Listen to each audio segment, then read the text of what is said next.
오늘 허양의 시장에서라는 제목으로 우리 철로역정 계속 볼 텐데, 먼저 이 종이 받으셨죠, 여러분?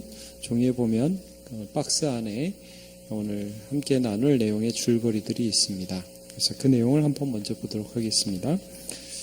크리스찬과 믿음은 광야를 벗어나 전도자를 만나고 환난 속에서도 믿음을 지켜야 함을 권고받는다. 그들은 순례자들이 반드시 통과해야 하는 지점에서 원수가 세워놓은 허양의 시장에 도달하는데, 그곳에는 사치품과 허영의 상품이 가득했다. 그 사람들은 그들의 옷, 말 그리고 반응에 놀라 큰 소동이 일어났고, 결국 그들은 끌려가 재판장의 신문을 받게 된다. 그러나 그는 욕을 축복으로, 나쁜 말을 좋은 말로, 박해를 친절로 갚아주게 된다. 이에 그들의 반응을 보고 호의를 보인 사람들이 생겨나게 되고, 소요와 소동은 더 커져갔으며 그들은 끝까지 온유와 인내로 이 상을 받아들인다. 재판은 결국 믿음의 사형으로 마치게 되지만, 믿음은 곧 마차를 타고 구름을 지나 지름길로 천국문에 이르게 된다. 이런 내용입니다. 이 내용을 이제 같이 볼 텐데, 우리가 지난주에 본 내용이 뭐냐 하면, 이 믿음과 크리스찬이 길을 가다가 수다장이를 만납니다. 말은 너무 잘해요. 신앙이 뭔지에 대해서, 믿음이 뭔지에 대해서 너무 말을 잘하는데, 그 말을 가만히 듣고 있으면 믿음 좋은 것 같은데, 평판을 들어보니까 가정생활이 엉망이에요. 사회생활이 엉망이에요. 사람들한테 예수 욕만 먹게 하는 사람이에요. 그래서 믿음이 그 사람과의 대화를 통해서 당신이 믿는 바를 당신 행하고 있습니까? 라는 대화를 쭉 하면서 이 사람이 결국 믿음과 헤어지게 되고, 나 당신하고 말하기 싫소이다 하면서 이제 그 길을 따로 가게 되는 모습을 봤습니다. 이 수다장이를 이제 지나치고 나서 이 사람들이 그 다음에 지나가야 할 곳은 허영의 시장이었습니다. 시장. 그래서 이제 남문 시장하는 시장처럼 물건 파는 곳을 말합니다. 그래서 이제 허영의 시장을 지나가기 전에 이 믿음과 크리스찬 두 사람이 여행을 하다가 반가운 사람을 하나 만나요. 그 사람이 누구냐면 전도자입니다. 이 믿음과 크리스찬이 원래 멸망의 도시에서 살고 있었잖아요. 근데 이 전도자를 만나가지고 너무 무거운 짐을 지고 있는 이 사람이 어떻게 하면 됩니까? 우리는 이제 죽을 수밖에 없습니다. 이 좁은 길로 가라고.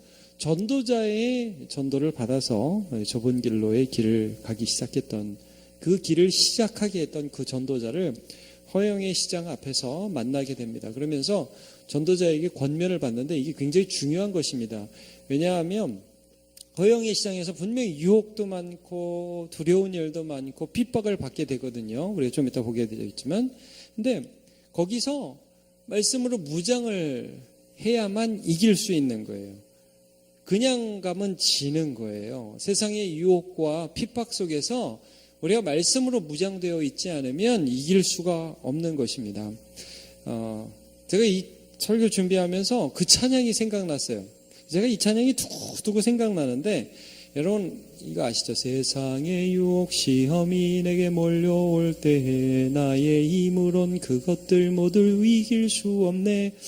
제가 이 찬양을 지은 최덕신 씨를 자꾸 이제 생각해 보면서 왜 이런 찬양을 지었을까? 근데 끝이 여러분 이렇게 돼요. 주를 찬양, 손을 들고 찬양, 전쟁은 나에게 속한 것 아니니, 전쟁은 나에게 속한 것이 아니니 나는 주님을 찬양한다. 참 좋은 찬양이긴 해요. 근데 여러분, 제가 모르겠어요. 최덕신 씨가 나중에 이제 유혹에 넘어진 그 사건이 자꾸 오버랩이 되면서, 이 전쟁은 나한테 속한 것이 아니니까 찬양만 하면 끝나나? 제가 자꾸 이런 생각이 드는 거예요. 그러면서 한편으로 여러분, 전쟁은 나에게 속한 것은 아닌데, 여러분 우리가 하나님의 말씀으로 무장하면 영적 전쟁에서 승리할 수 있습니다. 이거 분명히 해야 됩니다. 여러분, 이 전쟁은 나에게 속한 것 아니니까 난 몰라, 주님 알아서 하세요, 이게 아니에요. 하나님의 말씀으로 분별해야 돼요. 뭐가 옳은 건지, 뭐가 그른 건지, 뭐가 유혹이고 뭐가 승리인지 알아야 된단 말이에요.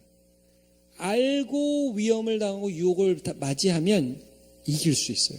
그래서 이 전도자를 만나는 것, 허영의 시장에 들어가기 전에 전도자를 만나는 건 굉장히 중요한 의미가 있습니다. 말씀으로 다시 무장하라는 거예요. 여러분, 우리가 말씀을 제대로 알아야 세상 가운데 뭐가 진리고 뭐가 거짓인지 분별할 수가 있는 거예요. 안 그러면 아이고 좋네요. 그냥 이렇게 살아야지. 이렇게 간단 말이에요. 모르니까. 그러면 이 전도자가 크리스천과 믿음을 어떤 말씀으로 무장시켰느냐? 첫 번째, 소망을 붙들라고 그랬어요. 면류관을 빼앗지 못하게 하라. 이런 말을 해요. 하나님이 지금 이 어려운 모든 길 속에서도 우리를 지켜주셔서 여기까지 오게 해 주셨습니다. 너무 감사합니다. 그러니까 전도자가 그래요. 저는 뿌렸고 당신들은 거두었는데 우리 나중에는 뿌린 자도 거둔 자도 함께 즐거워할 수 있을 때가 올 겁니다. 그러면서 갈라디아서 6장 9절을 인용합니다. 우리가 선을 행하되 낙심하지 말지니 포기하지 아니하면 때가 이름에 거두리라. 지금도 하나님이 우리를 통해서 거두었지만 하나님께서 이후에도 하나님의 열매를 거두실 때가 있습니다. 자, 계시록 3장 10절을 보면 면류관에 대한 말씀을 합니다. 내가 나의 인내의 말씀을 지켰은즉 내가 또한 너를 지켜 시험의 때를 면하게 하리니 이는 장차 온 세상에 임하여 땅에 거하는 모든 자들 시험할 때라. 내가 속 키우리니 내가 가진 것을 굳게 잡아 아무도 내 면류관을 빼앗지 못하게 하라.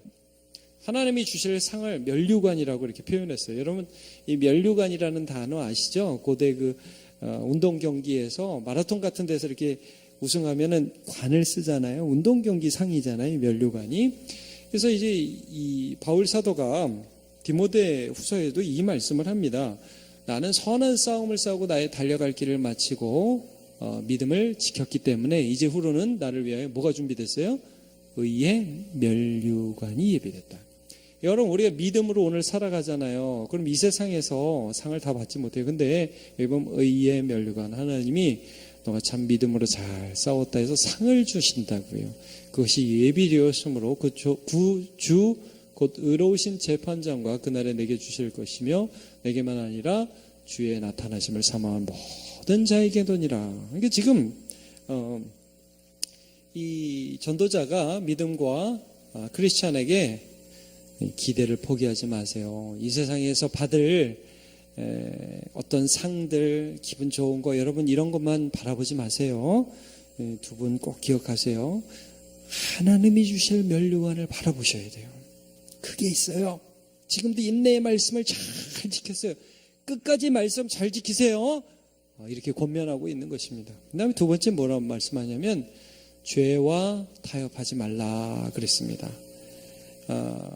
이 세상이 어떤 육신에 어떤 자극을 주고 유혹하고 너에게 막 너를 기쁘게 할 것 같은 그런 세상의 즐거움하고 적당히 타협해가지고 하나님을 버리는 잘못을 범하지 말라. 자, 요한일서 2장 15절 오늘 본문이죠.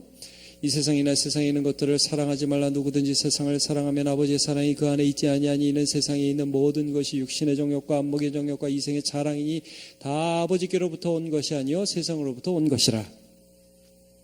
이 세상도 그 정욕도 다 지나가되 오직 하나님의 뜻을 행하는 자는 영원히 거하느니라.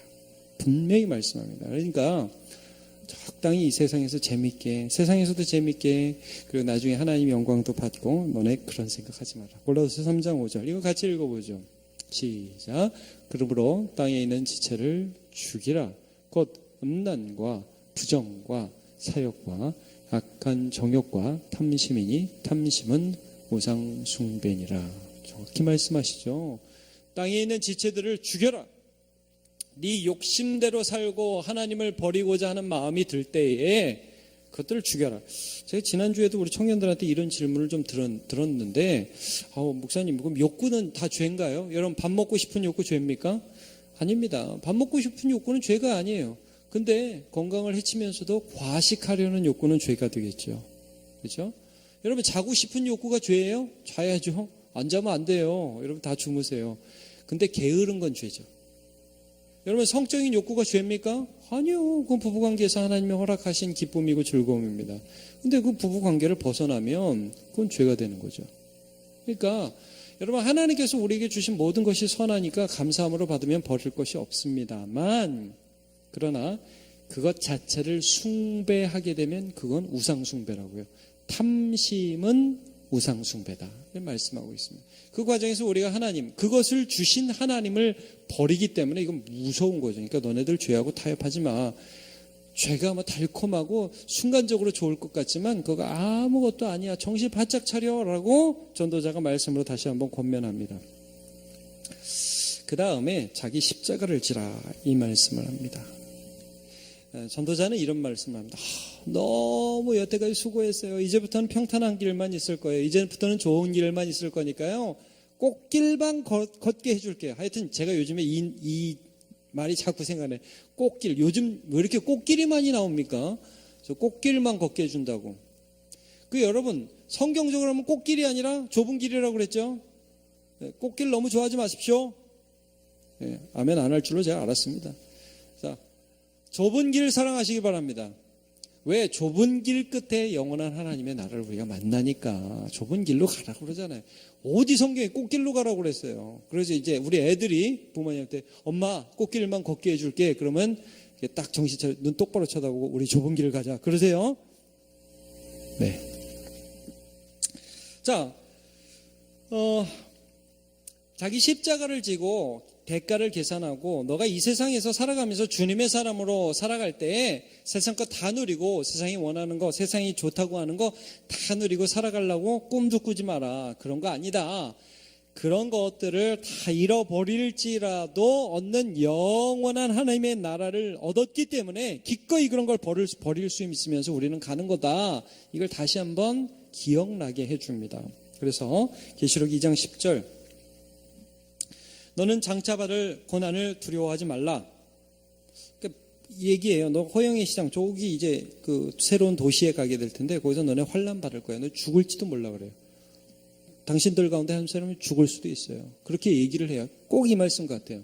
너는 장차받을 고난을 두려워하지 말라. 볼지어다 마귀가 장차 너희 가운데서 몇 사람을 오게 던져 시험을 받게 하리니 너희가 10일 동안 환난을 받으리라.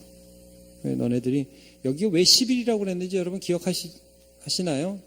그 환난이 있을 거지만 견딜 수 있게 하나님이 짧게 주신다는 말씀이에요.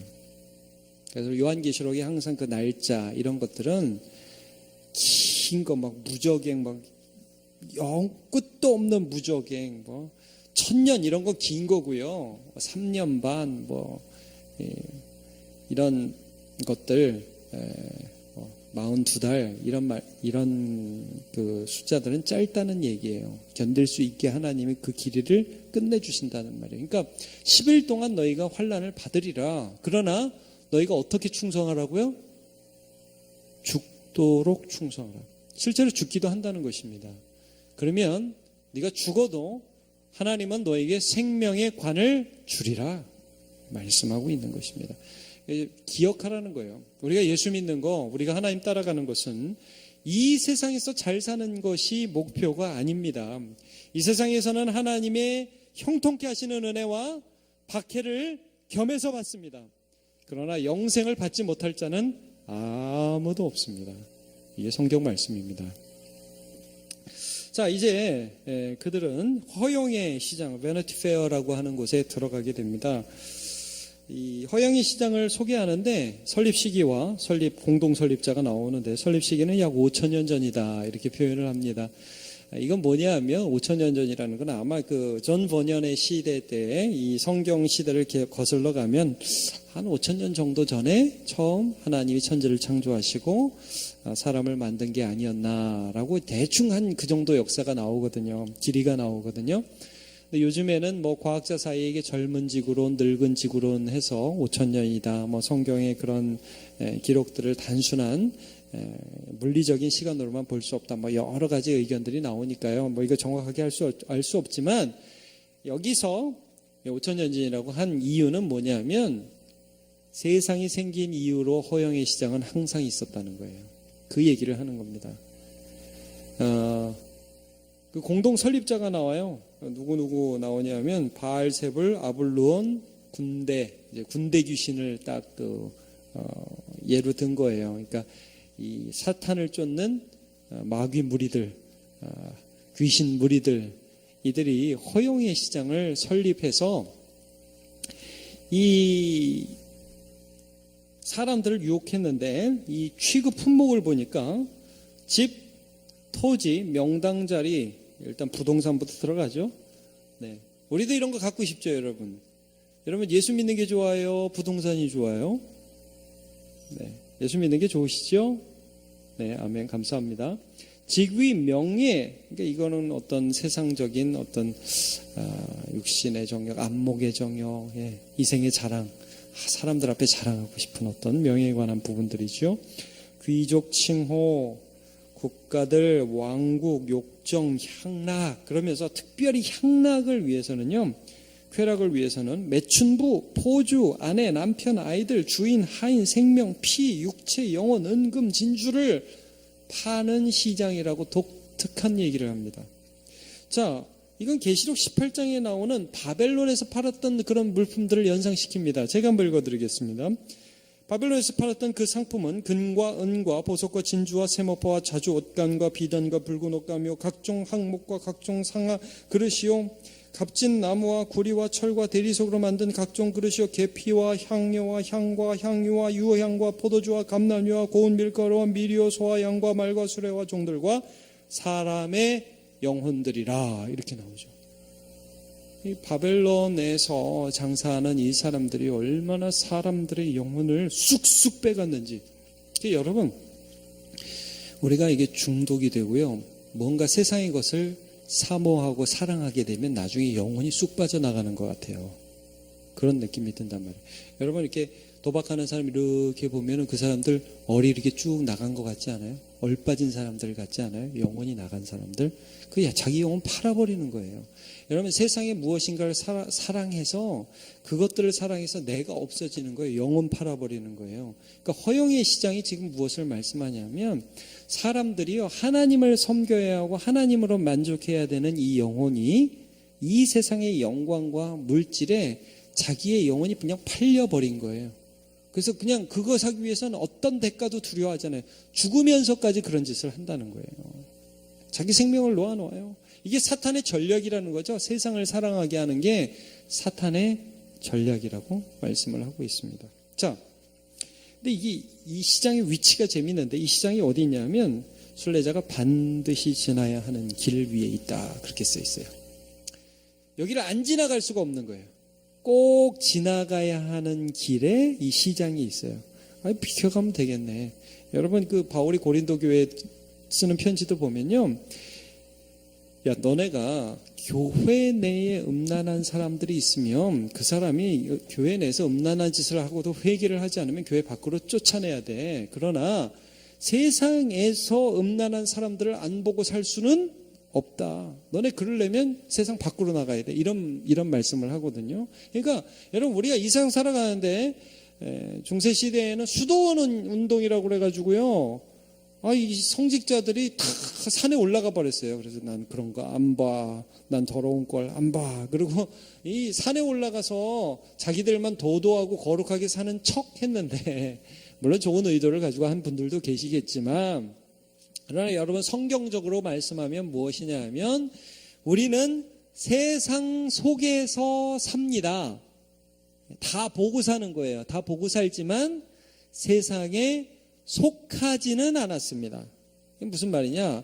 세상이 하라는 대로 따라하지는 않아요. 우리가 그것들을 보기는 하지만, 그것들을 어쩔 수 없이 마주치지만, 우리는 세상 속에서 그것이 옳지 않다고 외치며 하나님의 말씀에 순종하며 사는 사람입니다. 세상에서 살지만 세상에 속하지는 않은 사람들이죠. 그래서 이 길을 심지어 누구도 지나가셨냐면 예수님도 지나가셨다는 거예요. 여러분, 우리가 예수님이 40일을 금식하시고 공적인 생애를 시작하실 때에 제일 먼저 마귀에게, 사탄에게 시험 받으시잖아요. 그걸 허영의 시장이라고 표현한 거예요. 근데 마귀가 이런 유혹을 하죠. 누가복음에 두 번째로 이 시험이 나오는데, 마귀가 예수님을 이끌고 올라가서 천하 만국을 쫙 보여줍니다. 이 모든 권위와 영광을 내가 너에게 주겠다. 이것은 내게 넘겨준 것이므로 내가 원하는 자에게 주노라. 너 내 부하면 내가 이거 다 줄게. 너 내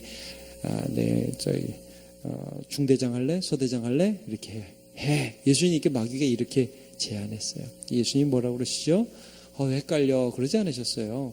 그러므로 내가 내게 만일 절하면 다 내 것이 되리라. 예수께서 대답하여 이르시되 기록된 바 주 너의 하나님께 경배하고 다만 그를 섬기라 하였느니라. 나는 내 욕심을 섬기지 않고 하나님을 섬긴다. 말씀으로 준비되어 있죠. 여러분 잘 보세요. 예수님이 시험을 이기시는 이 모든 것을 보면 말씀으로 준비되어 있습니다. 여러분 다시 한번 말씀드리지만 말씀으로 준비되어 있으면 시험이 올 때 이길 수 있습니다. 하나님 그 말씀 속에서 분별하게 하세요. 자, 이렇게 예수님도 지나가야 하는 그런 곳이었습니다. 호영이 시장이요. 자, 이곳에 이제 그들이 다 지나가는데 소요가 일어나요. 소동이 일어납니다. 근데 왜 그러냐 하면 세 가지가 달랐대요. 근본적으로 그 허영의 시장에서 사는 사람들과 지금 믿음과 크리스찬 두 사람이 순례자가 그곳을 지나가고 있는데 여기 사는 사람들은 근본적으로 세 가지가 달랐는데 첫 번째 뭐가 달라면 옷이 달랐대요. 무슨 명품 옷을 입었냐면 예수 옷을 입었습니다. 예수 옷.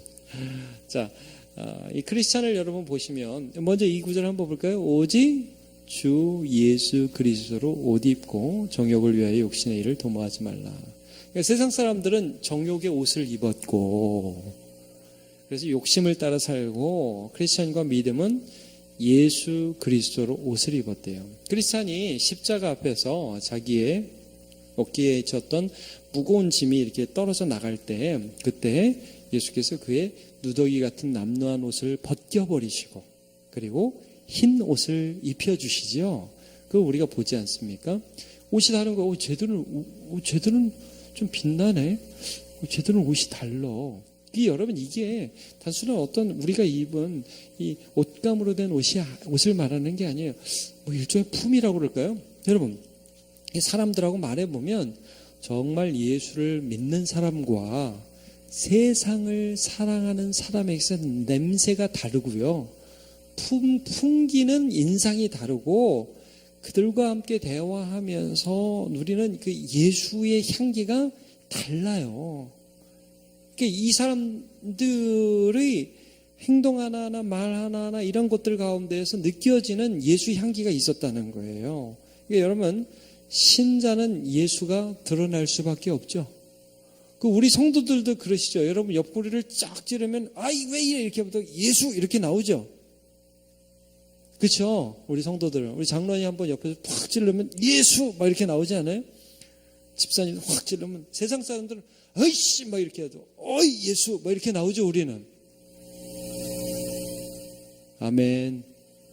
네, 다르다는 거예요. 옷 입었다는 게 예수님의 의가 우리 안에 있어요. 그걸 의지한단 말입니다. 그 다음에 말이 달라요. 존 번역이 재밌어요. 책을 잘 써요. 이 믿음과 크리스찬은 가나안 말을 썼다. 이제 하나님이 인도해 주신 천국 본향의 말을 썼다. 그리고 이 허영의 시장 사람들은 세상 말을 썼다. 자, 히브리서 13장 15절을 보면 그러므로 우리는 예수로 말미암아 항상 찬송의 제사를 하나님께 드리자. 이는 그 이름을 증언하는 입술의 열매니라. 말이 다른 말이. 이 허영의 사람들은 항상 말이 난 저거 갖고 싶어. 난 저게 있어야 돼. 난 저게 없어서 외롭고 쓸쓸하고 힘들어. 늘 이런 말들만 입에서 줄줄줄줄 나오는 게 마음에 있는 게 입으로 나오잖아요. 근데 이 믿음의 사람들은 말이 다른 거예요. 찬양의 입술. 외로워도 내가 지금 가시밭길을 가는 것 같고 힘들어도 주 예수와 동행하니 그 어디나 하늘나라 나는 찬양합니다. 주님을 사랑합니다. 이런 말들이 속에서부터 올라오는 거죠. 찬양의 입술이 되기 시작합니다. 자, 그 다음에 뭐를 추구하냐면 진리를 추구해요. 진리. 사람들이 이거 사세요, 금 사세요, 옷 사세요, 피에르 가르댕 이거 사세요 막 하면서 하니까 이 믿음과 크리스찬이 돈 없어요 그런 게 아니라 별로 그냥 눈도 안 주고 뭐 있어도 되고 없어도 되고 뭐 살 거는 아닌 것 같은데 그러면서 지나가는 거예요. 이 사람들이 막 열을 받아요. 아니 뭐 전애들은 도대체 뭘 원하는 애들이야? 아니 뭘 사고 싶으세요? 물어봐요. 그러니까 이 사람이 재미있는 말을 해요. 진리를 사고 싶습니다. 이 철로 역정에서 이렇게 나와요. 진리를 추구합니다. 난 진리를 원합니다. 자, 잠언 23장 23절. 진리를 사되 팔지는 말며 지혜와 훈계와 명철도 그리할지니라. 여러분 오늘도 진리를 사기 위해서 여러분 이 자리에 계신 겁니다. 네, 우리의 귀중한 시간을 들여서 여러분 진리를 사시는 거예요.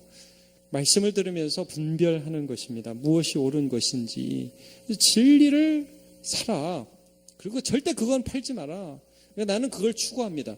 자, 이 허영의 시장 사람들이 웬만하면 이렇게 좋은 물건 갖다 대고 사람들이 눈이 확 돌아가고 저거 갖고 싶다고 그러고 막 정신을 못 차리는데 이 사람들은 반응이 없어요. 옷도 달라, 말도 달라. 그러니까 옆에서 수근수근 하면서 소요가 일어나기 시작한 거예요. 소동이 일어나기 시작한 거예요.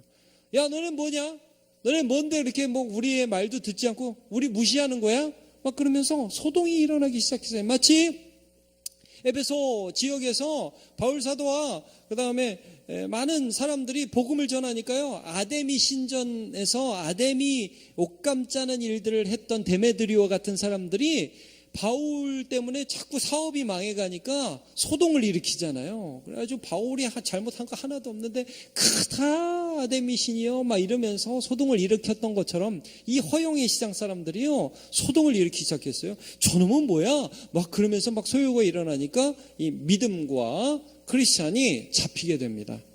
잡혀가지고 재판장에 끌려가는데 우리 잘못한 거 없습니다. 그래도 이 사람 듣지 않고 무조건 때려요. 그래 흙투성이를 만들어가지고 그 다음에 구경거리로 삼았다 이런 표현을 써요. 바울이 그러거든요. 내가 구경거리가 되었다 사람들 앞에. 그렇게 내가 고난이 있었다. 이 사람들도 세상 사람들 앞에 구경거리가 돼요. 근데 그 다음이 중요해요. 바울이 아니죠. 이 믿음과 크리스찬에게 이 허영의 시장 사람들이 굉장히 나쁘게 했잖아요. 잘못한 것도 없는데 잡아가지고 그 다음에 막 때리고 막 흙구덩이에 집어넣고 그 다음에 구경거리로 만들고 나쁜 짓을 했잖아요. 그러면 여러분 보통 사람 같으면 그렇게 나쁜 짓을 하면 악이 받치죠. 내가 뭘 잘못했는데 니네들이 그래?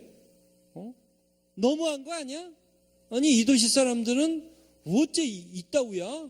신경전이 날 거 아니에요. 그런데 이 믿음과 그리고 크리스찬이 어떻게 반응을 하는가? 욕을 하는데 축복을 합니다. 나쁜 말을 하는데 좋은 말을 해주고요. 박해를 하는데 친절로 갚아줍니다. 욕을 축복으로, 나쁜 말을 좋은 말로, 박해를 친절로 바꾸어서 반응합니다. 그러니까 이게 반응 자체가 다르게 나오는 거예요. 사실은 이게 오른뺨 치는데 왼뺨 돌려야 되는 거 아닙니까, 여러분? 그렇죠? 겉옷을 빼앗는데 속옷까지 내주는 게 이런 거 아닙니까? 지금 이 사람들이 여러분 어떤 느낌이 들어요? 말씀으로 무장했다는 게 느껴지지 않습니까? 이게 맨정신으로 나오는 일입니까? 아니요. 그것은 인간의 본성에서 나오는 게 아닙니다. 지금 이 속에서 성령께서 역사하시는 거죠. 그러니까 이 허영의 시장 사람들이 이렇게 반응을 하니까 반응이 두 갈래로 갈라지는 거예요. 어떻게? 더 열받아요. 아니, 날 무시해? 이놈들이? 어쭈? 그래? 한번 더 맞아봐. 그러면 더 화를 내는 사람이 생기고 또 옆에서는 야, 우리 너무한 거 아니야? 얘네들이 솔직히 뭘 잘못했어? 우리가 그냥 기분 나빠서 여기다 집어넣은 거고 그런 거지. 이 숫자가 전보다 조금 더 많아졌다고 그렇게 기록을 해요. 뭡니까?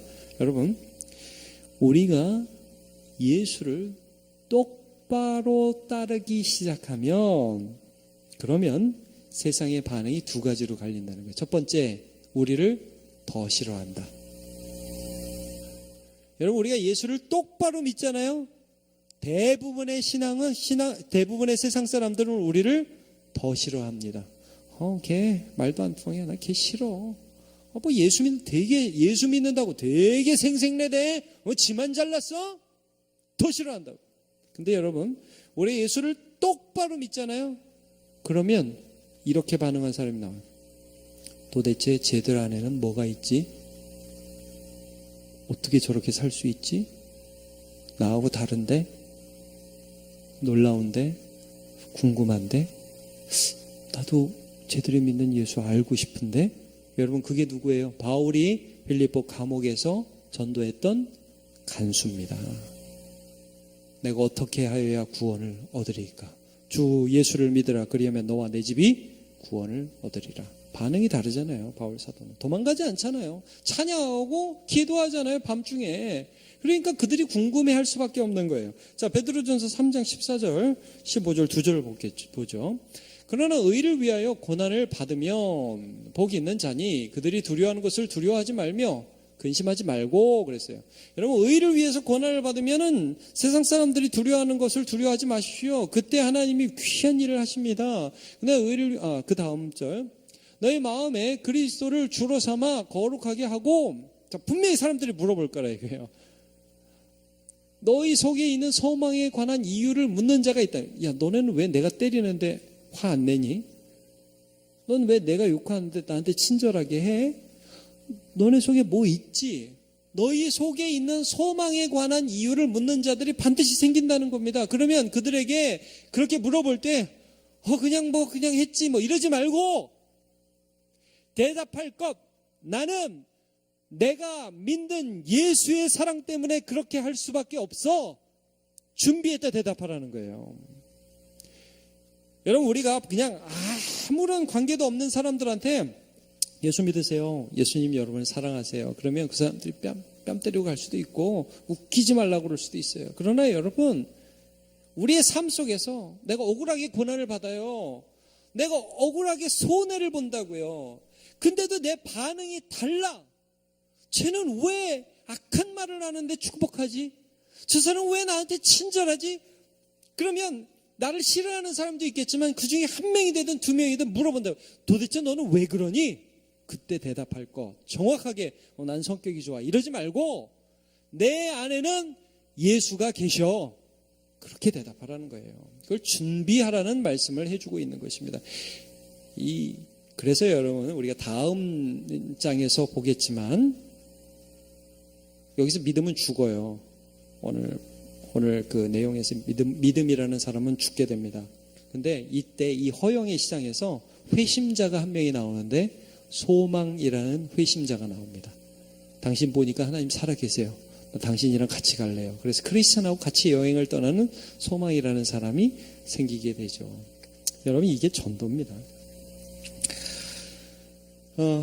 결국 이제 재판으로 가게 됩니다. 이렇게 막 두 편이 싸우니까 이 두 편이 싸운 죄에 대한 책임까지 크리스천과 믿음에게 돌려서 먼저 믿음을 재판대 위에 세워요. 그래서 이제 재판장 이름이 선혐오예요. 선을 혐오한다. 그 이름이 재밌죠. 선혐오. 증인은 시기, 미신, 아첨. 배심원은 맹목, 불량, 악의, 호색, 방탕, 성급, 자만, 증오, 거짓말쟁이, 잔인, 빛혐오. 빛을 혐오한다. 그래서 빛혐오, 완고. 그래가지고 이 내용, 재판들 내용을 보면 이놈들이 우리 바알세볼 왕을 모욕했다.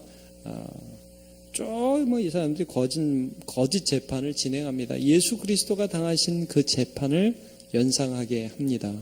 예수님께서 빌라도에게 재판당하시고 잡히셔서 여기저기 끌려다니시면서 죄가 없는데도 미움을 받아 십자가에 지신 그 재판을 연상하게 하는 그런 과정이 쭉 그려집니다. 그리고 결국 어떻게 되느냐?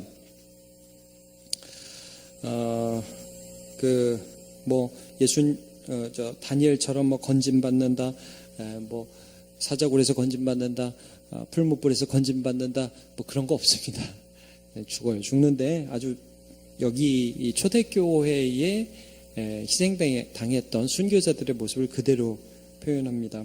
매질을 당하고 주먹으로 얻어맞고 그 다음에 칼로 난도질 당하고 돌로 친 다음에 화형 틀에 묶여서 재가 된다 이렇게 표현을 합니다.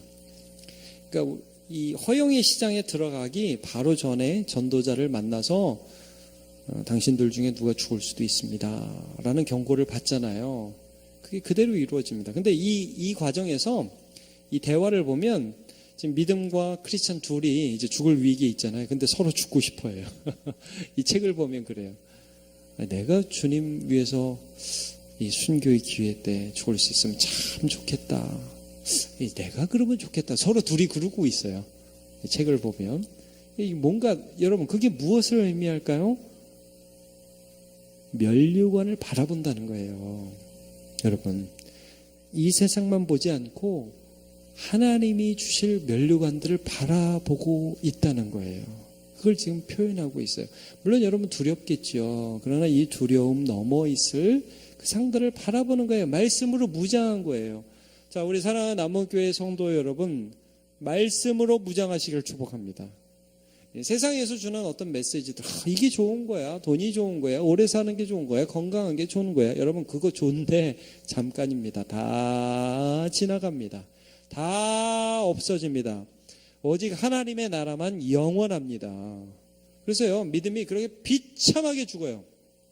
근데 이 소설을 지금 짓고 있는, 꿈속에서 보는 듯하게 이 소설을 쓰고 있잖아요. 그래서 자기가 보니까 어떤 일이 있냐면 군중들 뒤로 두 필의 말이 이끄는 한 마차 한 대가 그를 기다리고 있다가 환란이 끝나자, 그러니까 믿음이 순교하자 그를 태워 나팔 소리를 울리며 구름 사이를 헤쳐 지름길로 천국문에 이르게 된다 이렇게 했어요. 지름길로 천국문에 이른다 이런 표현을 해요. 그러니까 뭐냐면 사실은 우리가 순례의 길을 하나 걸어야 돼요. 좁은 길을 따라서 그래서 영광의 천국문까지 가야 돼요. 근데 이 순교한 이 믿음이라는 사람은 여기서 지름길로 천국문에 들어갔다. 여러분 지름길로 가고 싶으세요? 예. 아멘하기가 쉽지는 않죠. 우리는 아직도 이 세상에 살고 있으니까. 그러나 여러분 이런 시각들을 우리가 가질 필요가 있습니다. 내가 사나 죽으나 주의 것이다. 여러분 바울사도가 뭐라고 그랬는지 기억하시죠? 내가 떠나 주와 함께 있는 것이 더 좋다 그랬어요. 내가 여기 오래 사는 것보다 내 개인적으로는 떠나서 주님 곁에 있는 게 더 좋다. 그러나 내가 너희를 위해서 지금 여기 있는 게 너희를 위해서는 더 유익할 것이다. 이런 표현을 쓰고 있죠. 그러니까 지금 이 말씀을 통해서도 무엇을 말씀하고 있냐면 야, 세상에서는 죽는 게 비참한 거다. 그러나 영원한 하나님의 나라에서는 주 안에서 잘 죽는 거 이거 큰 은혜다. 큰 은혜다. 너네 두려워하지 말라. 이거 지금 말씀하고 있는 겁니다. 이 세상에서는 돈 많이 가지고 허영을 부리면서 떵떵거리면서 살면 그게 복처럼 여겨진다. 그러나 아니다. 세상에서 고난을 당하고 세상에서 환난을 당해도 예수 말씀 붙들고 믿음 지키는 게 복이다 이거예요. 세상 따라가지 마라. 세상에서 잘 살려고 하지 말아라. 주님 순종하면서 살아가라 라고 오늘 본문이 말씀하고 있습니다. 네, 사랑하는 남원교회 성도 여러분, 말씀으로 무장하시기를 축복합니다. 이 세상 믿음으로 살아가시기를 예수님의 이름으로 축복합니다.